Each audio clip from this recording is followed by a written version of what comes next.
বহুত বছর ধরে করে সরকারের হাতত একবার করলে সহজে বাই নয় না। বেলা 12:48 বিশেষ বিমানে করে কক্সবাজার পৌঁছেন প্রধান উপদেষ্টা ডক্টর মোহাম্মদ ইউনূস ও জাতিসংঘের মহাসচিব অ্যান্তোনিও গুতেরেস।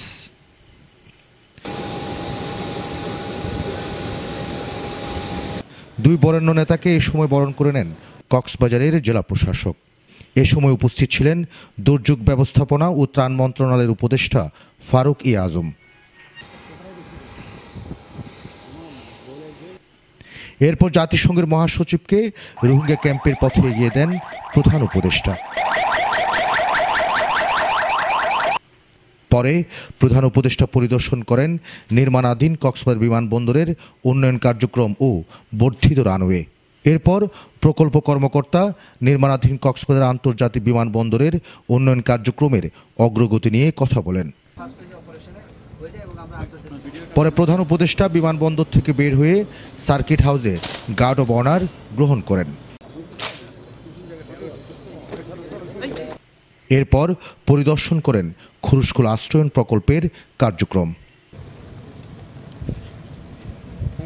বিকেলে কক্সবাজার বিয়াম স্কুল মিলনায়তনে অনুষ্ঠিত মতবিনিময় সভায় নানা পেশার মানুষের বক্তব্য শুনেন এবং কক্সবাজারের সামগ্রিক উন্নয়ন কল্পে তার বক্তব্য উপস্থাপন করেন।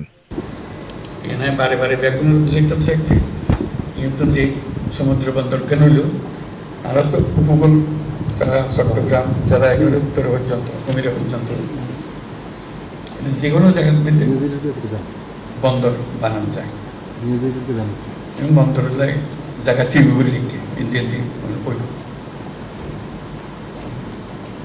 ওইলি কক্সবাজার আরো দক্ষিণাঞ্চল শুরু করি পুরা জায়গা তারা বাংলাদেশের পক্ষ পুরা জায়গা তোমার এই এলাকার জায়গা সম্পূর্ণ পরিবর্তন হয়েছে। ইয়ান বহু রকমের চিন্তা ভাবনা করে আরো তারা বুঝিস যাতে তাড়াতাড়ি হাসকা শুরু করে যায়। বহুত বছর ধরে করে সরকারের হাতত একবার করলে সহজে বাই নয় না।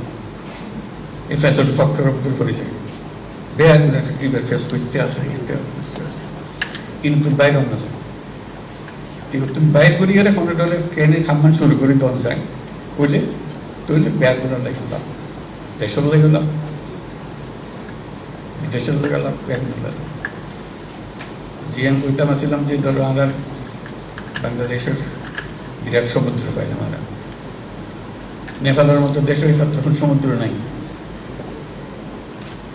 ইয়ান তার কোয়াল ভাঙা সমুদ্র নতাইলে তার দুনিয়ার লয় যোগাযোগ না থাকে প্রেরণ করি আর কত মাল্লা নিয়ে যায় সমুদ্র আসল জায়গা দুনিয়ার ব্যবসা করেন বলে সমুদ্রটা।